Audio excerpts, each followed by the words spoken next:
Welcome to Tiger Wolf. I'm Josh, and this is David. Please be aware, this podcast contains strong language and spoilers.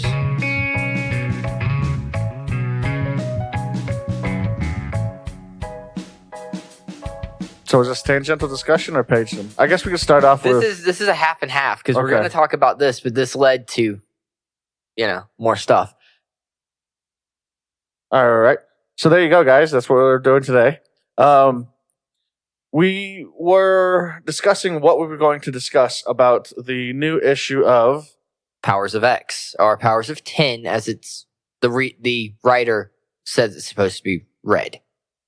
And we got into this whole... Ended up accidentally getting into a conversation that I feel like we should probably be recording. Yep. About the story differences, the hero differences in DC and Marvel. And it's probably something we've discussed 17 times before. But, darn. So, Part of the reason is because of all the new things that might be going on. this story focuses around Apocalypse and his 4 horsemen and 2 of the surviving Chimeras launching an attack on the Sentinels and on the humans. Well, what's left of them. The human attack's literally just a distraction. But you have Cardinal, who was up to this point completely portrayed to be just a passive, doesn't fight, doesn't do anything. For this fight, he ate an apocalypse seed to make him be able to get over that so that he could kill. So, interesting. Also, just to give a little context here, this is in the Powers of 10. It is about currently. It's about Moira's life. Ninth life. Huh? Ninth life. Ninth life. Yeah, that's what I was gonna say. Her life before what's current in House of X. About the war of Apocalypse versus the Sentinels. Yeah, the Sentinels and And humans, supposedly. what's left of But I the don't think humans. the Sentinels give a shit about humans at this point. No, not really.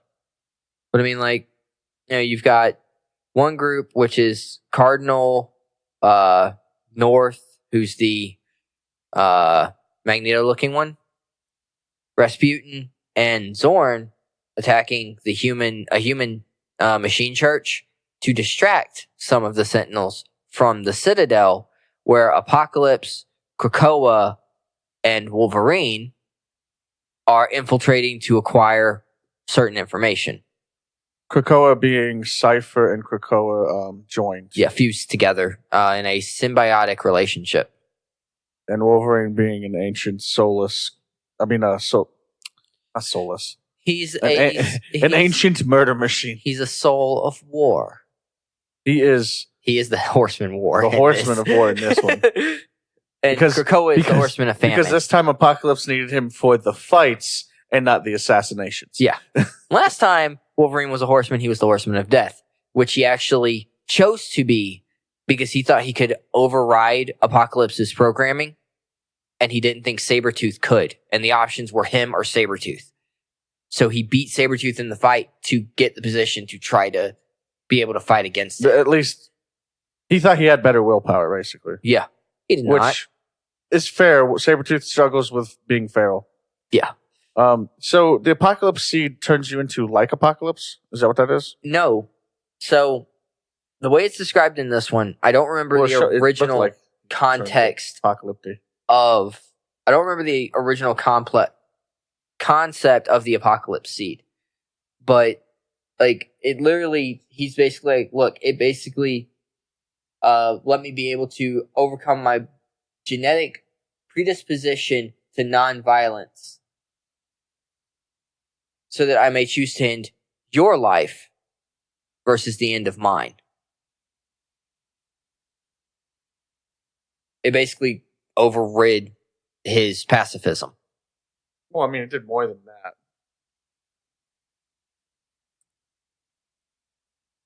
I was just wondering because it doesn't look like Wolverine doesn't look any different than normal. So No, I don't think he augmented his horsemen this time around. Why not? Like, if it's an option and you're literally fighting a war for 100 years. I mean, Wolvie takes a pretty good blast to the face. Well, I mean, he can do that.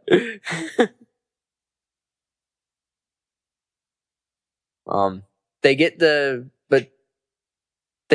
bit of information they need, and they're like, "All right, let's get out of here." Wolverine goes, "Hold on, something's not quite right." Blasted in the face by Nimrod. It then flips back over to the Sentinels fighting the other group of mutants. At this point, if you've been hit as many times as Wolverine, you probably have a built-in spider sense. I mean, he does have heightened senses, so I mean, there's that. Also, something to... It feels like that moment before I get hit, usually. This is a really fucked up way to think about it, but a lot of people forget this. That would actually be pretty funny if there was a superhero who said that. He doesn't scar? Wolverine does not scar. When he regenerates, it literally regenerates everything back to exactly the way it was. So every time he gets hit by something, it's like the first time. Yeah. Yeah, it's always been like that. Yeah, a lot of people forget that. Oh yeah, like, he has a conversation. No, he has a conversation about the claws with somebody, and they're like, "Does it hurt?" And he's like, "Every single time, just like it was the first." Because it rips. When it's his bone claws, it's worse. Yeah, it shreds the skin of his hand coming out. But shit. What was I saying? Oh, it would just be great if there was a hero and something. It was like, hold on, it feels like that moment before I get hit usually. Whoosh! Whee! So I'll catch you later, Parker.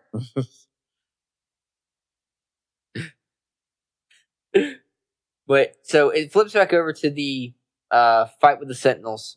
It shows Cardinal dead. It doesn't show North anywhere, so I assume he's dead also. North is the one that looks like Magneto. Oh, Singularity one's Zorn. So he's hurt and laying there. Rasputin's like, "Look, don't come any closer to the female Sentinel who's leading the attack." She's like, "I will lift his mask. There's a singularity in there." And Zord is like, "No, come closer. This is the end I've always wanted." Zord's just like, "No, we're gonna fuck this bitch. We're gonna destroy her." She doesn't believe that there's a singularity under the mask. Of course she doesn't. So, because she's stupid. Rasputin is like, "You know what? You're right. I don't know. Lift mask." Look at that. There was something there. Or a lack thereof. I'm not sure how that... I don't understand how a mask is keeping that under control. Look, I don't know if you know anything about singularities. We don't question certain things. Yeah, well, I do. Level of disbelief in comics has to be much higher than real life. You mean suspension of disbelief? Yeah, that one. And then it flips back over to Apocalypse giving Wolverine the bit of information, telling him to go back. Wolverine's like, "Nah, you go. I got this." And Apocalypse is like, "If you could see yourself, you would know how foolish that sounds." That's also quite the statement coming from a leader of his type. Yeah. In a way. Like, he's like, this war was never about us winning this war. This war was about us getting this bit of information. Right. This war was about us winning the next one. And Nimrod talks a bunch of shit while he's pounding Apocalypse around the room. Wolverine. You mean Nimrods? There's like 4. Yeah, Nimrods. Wolverine goes back to Asteroid K, wakes Mora up, gives her the bit of information. It absorbs into her. It goes into her memories. Wolverine's like, "Got it?" She's like, "Yeah." "What now?" And Logan's like, "If we succeeded, the old man said to send you on your way. There's nothing left to save here." Logan's like, I'm sorry." Her response is, "It's okay. I have what I need now. And this is what you do." Logan plunges his claws into her, So ended the ninth life. I mean, Laura. let's be honest. Where he stabbed her isn't going to kill her that fast. It won't. I mean, Unless it like, deals with, it's nice and dramatic. Unless it deals with like ripping out the cords back there, which affects the life support of the suit that she's in. It's sure dramatic. And that's usually where he hits people. I mean, to be fair, it's probably, we're seeing just this, but as one of your favorite movies says, things happen between the panels. Well, sure, but so it was probably why would he start with just stab? Why not just make it quick? Because this is what he does. If he was actually sorry, this is what he does. Yeah, he can do faster. He could, but it's his most iconic strike. It's just ugh. I mean, the other one, I think the argument would have been doing his second most iconic strike that he's only ever actually used on one person, and that was Sabretooth.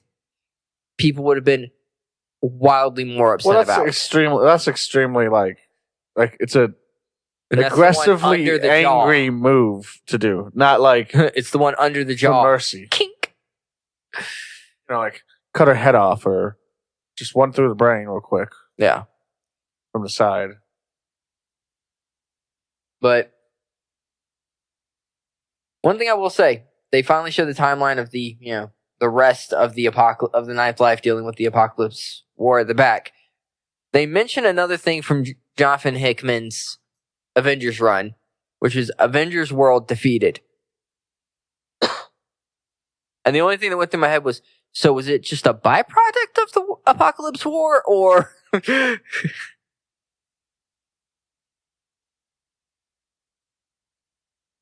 But yeah,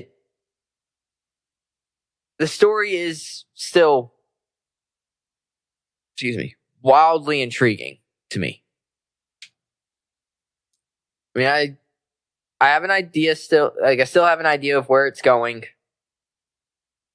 But at the same time, it's still, there's enough unknown for me to go, does that really make sense with the way it's being written? Is it going to just end up being just a return to the status quo of mutants, or are we going to actually get something out of this?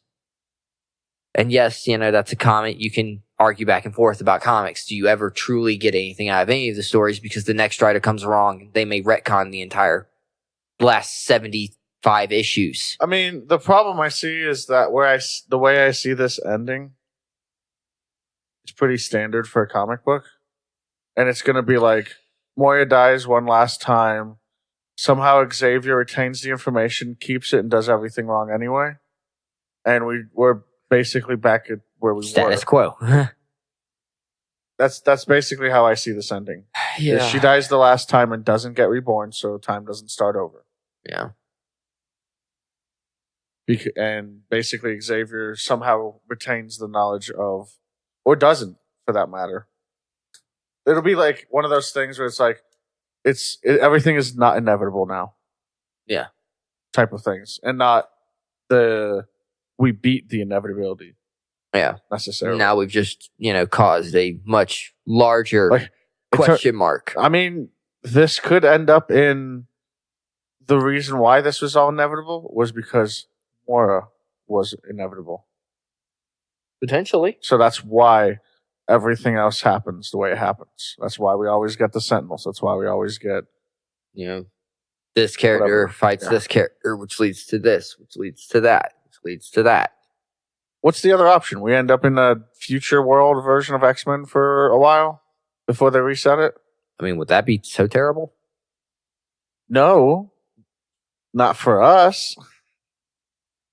I don't know how the writers will handle it because that means they wouldn't be able to use their X-Men the same way they usually do in other things. Yeah. I don't know. But isn't that how all these comic runs kind of end? Is like, and everything's back to normal afterwards. It's like oh. Yeah, that's why comic books bother me. That's it. Is because well, it's like those TV shows. It's those TV shows that aren't serialized, So like they always have to end in a way that that any other episode basically can pick up after that. Yeah.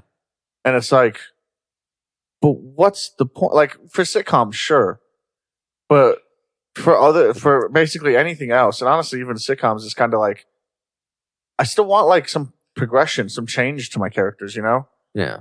even if they are a byproduct of being funny. Yeah. One of the issues with like continuity is after so long it becomes too convoluted, and Well, yeah, they want to slim it down. So I understand somebody everything being decides reset, but I'm saying is, and then we get the same stories again, albeit slightly different because it's different writers writing it. But there's going to be some dramatic world-ending, like annihilation wave or House of M event where 98% of mutants lose their powers. And then there's going to be some sort of schism between either the team of the X-Men or the team of the Avengers or the superhero community in its entirety, which causes a third civil war amongst the heroes. right. So I think that is also part of the issue, which is the same. It's along the same lines, but the only way to really treat that is to move on to different fucking people. Even if it's the same the different people going through the same shit, it's then a different shit. Yeah, because they'll react differently. They're not right. Wolverine. They're not. And even in that case, they're not the same Captain Wolverine. America personality. They're not the same Tony Stark personality. They're not the same Xavier or Scott Summers. Yeah, Summers. Or Magneto personalities. Yeah. Don't get me wrong, I really like these characters, but if you can't do anything new with them, which this is pretty new, I have to say this is really good. This is really good job, and I'm really enjoying it. Hickman is a really good writer, like a really good writer. He was writing the Avengers just prior to the Convergence, where the multiverse started collapsing in on itself, which led to Battle World and the new version of the Secret Wars. But I mean, as long as these have been running, it's hard to come up with something new. Yeah. Where it's not just like the same type of thing happening, but with a different villain doing it, basically. I mean, it's like an issue someone brought up that I talked to you about already, and in Venom, Donny Cates paid homage to one of the. Well, that's different. That's an action that's similar. I mean, I read it and I was like, okay, so this is referencing Venom when he was first being introduced. Yeah. He shoves Parker onto the subway rails. Parker barely gets back up before it comes back, and he's acting terrified. And people are like, "Yeah, dude, I've never seen anyone move that fast." In his internal monologue, he's like, "I'm not terrified because of the train.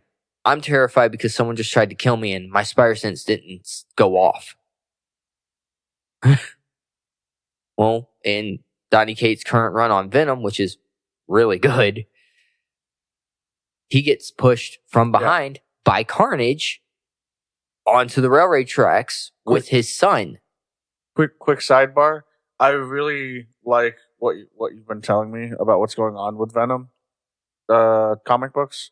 I really like it's different and it's in a nice way. Yeah. I mean, especially since like that fight that broke out or whatever, like had shit all to do with Venom. Yeah, like, right? He just happened to be in that situation and needed to do something about it. And then Venom wasn't even actually in there. Nope. It was all Eddie. But I mean, like, the symbiote's following Eddie at the same time when Carnage shoves him onto the railing, and the symbiote jumps down to protect Eddie and his son Dylan. And then there's, Carnage jumps down and Dylan's freaking out. Eddie's like, shit, what am I going to do? I can't fight him like this.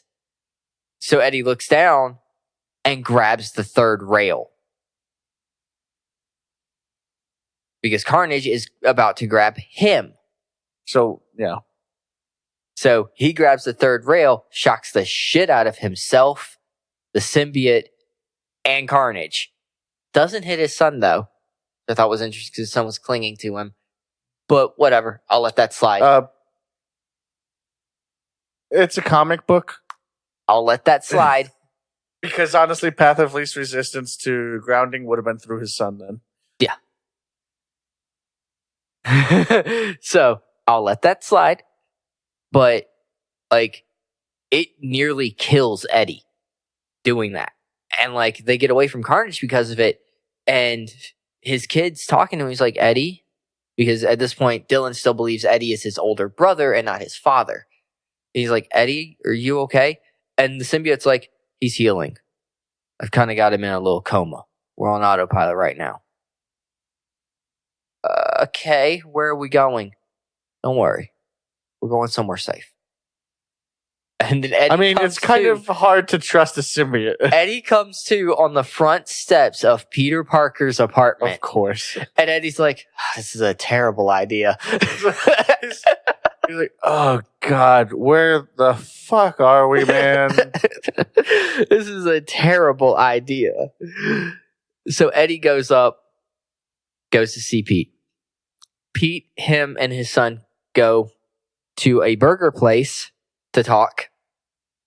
Pete is in his Spider-Man costume. Eddie just is sitting in and a eating hoodie. with like the mask lifted up.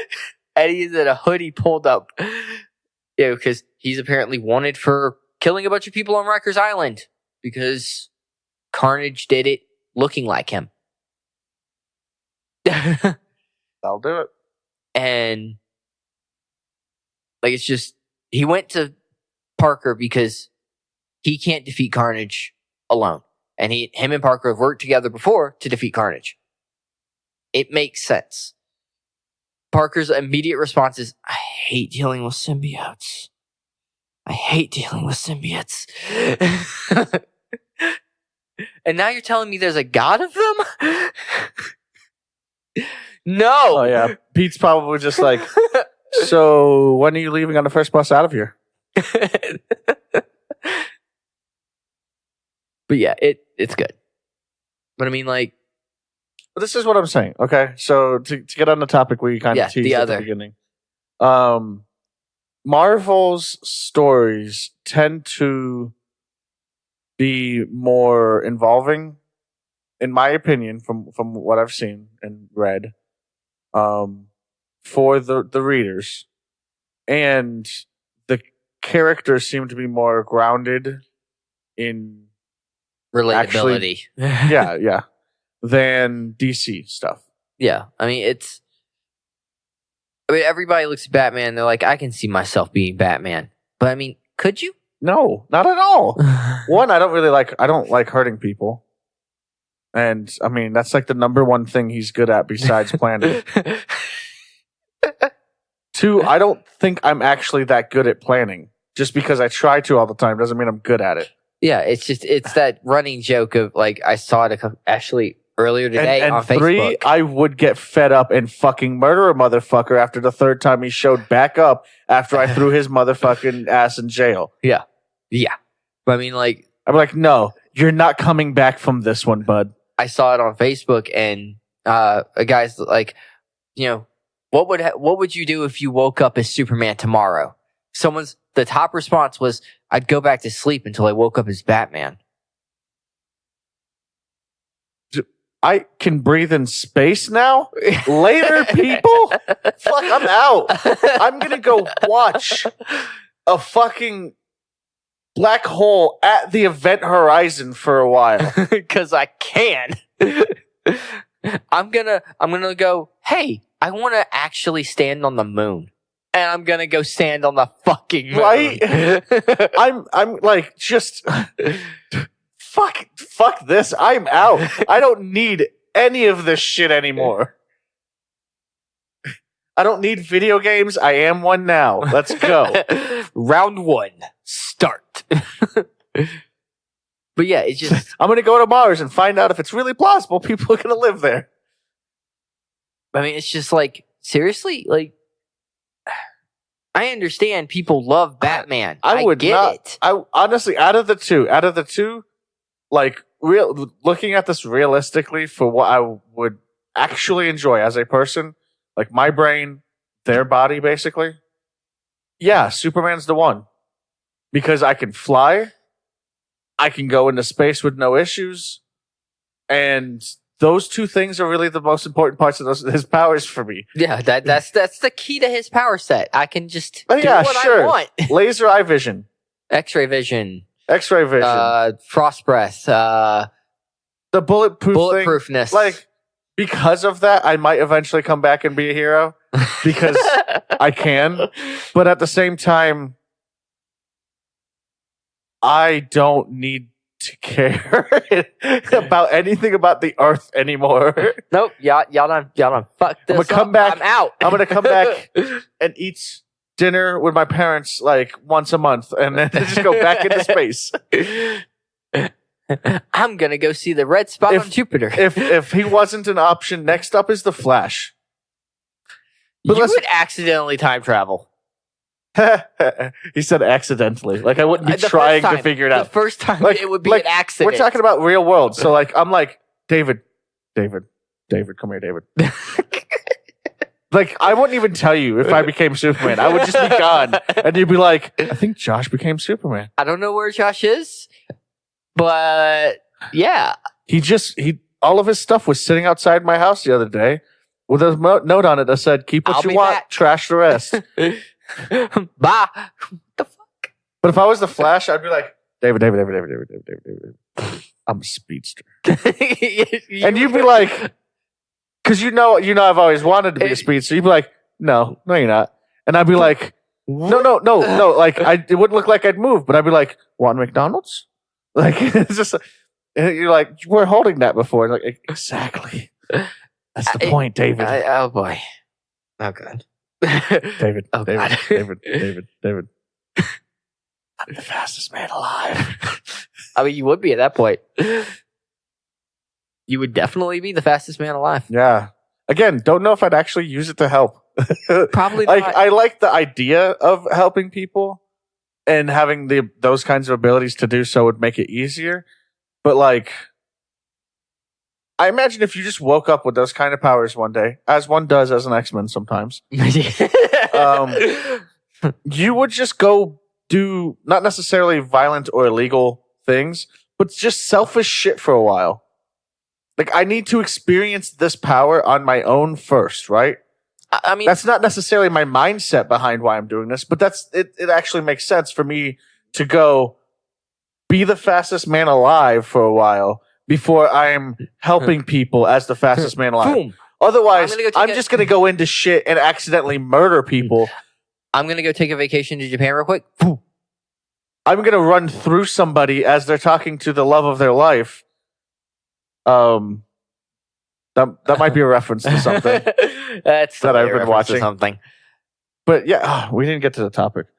Well, we kind of did. So yeah, so DC superheroes are basically this actually gets to that. The types of heroes you wish you could be. Yeah, whereas Marvel are the types of heroes you would probably be. Right. I also wish I could be a few of them. Look, but like if I had given the option, if I had Captain America's abilities stuff, and let's say I got it the same way he did, I can almost guarantee you I would probably be a lot like him. Probably be a soldier. Well, no, I didn't mean the soldier part. I meant I need to use this to help people. I mean, because he's just a human augmented. I would probably still be in the military if I was like Cap. I have personal views on things. So do I, but I would probably still be in the military. I don't think the best I could do would be through that. If I were is what it would be. But I don't mind the idea of like joining the military and whatnot. I thought about it for a while, when I was younger. But what I'm saying is I don't think I could do things the way I feel like they need to be done with that ability. Yeah. Too much red tape. Huh? Too much red tape. Yeah, sure, that too. But I mean, like, Too many bullets. if given He's not bulletproof. if given the option between every superhero from Marvel and DC, I already know who you'd pick. my go-to is someone who's Honestly, just a violent bastard. but honestly, like mine's probably Spider-Man. Like, I don't know. There's a lot of choices. It would be a really hard decision for me. But one of my top 3 favorite superheroes, and I can't say them in any order Specific order. It depends on the day. Right. The Flash. Barry Allen. Yeah, I like his personality the most. But I mean, just like as far as like Power set. well, even then, like, because part of the reason why I like Spider-Man is because he's a smartass, and I am too. And then he's the next one. And who the fuck was 3? Donatello? What are they They're considered? technically superheroes. I mean, technically. I mean, if I'm gonna be a ninja, I'd probably choose Shredder. He's a terrible ninja. No, he just doesn't use the secret side of it anymore because he's a literal walking wall of death. So who are you? The Blender?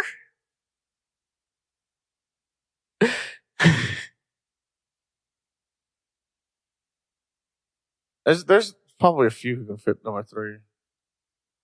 Can't think of anything off the top of my head because of the conversation at hand. There's a few. I mean, there's a few X-Men that I really like. I mean, I could see you wanting to either be like Colossus or Nightcrawler. Have their power sets. I would say Nightcrawler or Beast. Super genius. Yeah. Okay. I mean, that's the only reason Tony Stark's on my radar. It's not even the money. It's what he can do with his brain. I mean, like I said, my choice would be Wolverine. But the most fun power set to have, like to just go be that power set, probably Superman. Probably. or like Franklin Richards. I mean, Spider-Man's good because we don't know what his level of strength is because he's never actually used upper end of his That's strength. what I'm saying. Like, he's knocked the Hulk into orbit with a punch. Yeah, well, we can't trust all comic books for accurate reflection of superpowers. You know, when Doc Ock had control of his body, he literally ripped Scorpion's jaw off with a punch. And Peter, who was trapped in Doc Ock's body, is like, "What are you doing?" You need to scale that down 40% there, boss. And Doc Ock, I'm sorry. I should have made that a Letterkenny reference. Why don't you skim off about 20% there, Squirrely Dan? Doc Ock is like, he's never hit us as hard as he could. Well, yeah, None of us. Doc Ock is just like, I have completely miscalculated the situation for so long.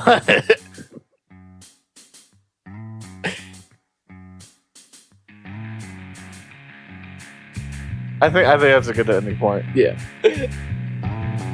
Well, I suppose that's the end of the episode. Please like, comment, follow, and share. And also, more importantly, thank you for listening. Take care. Bye.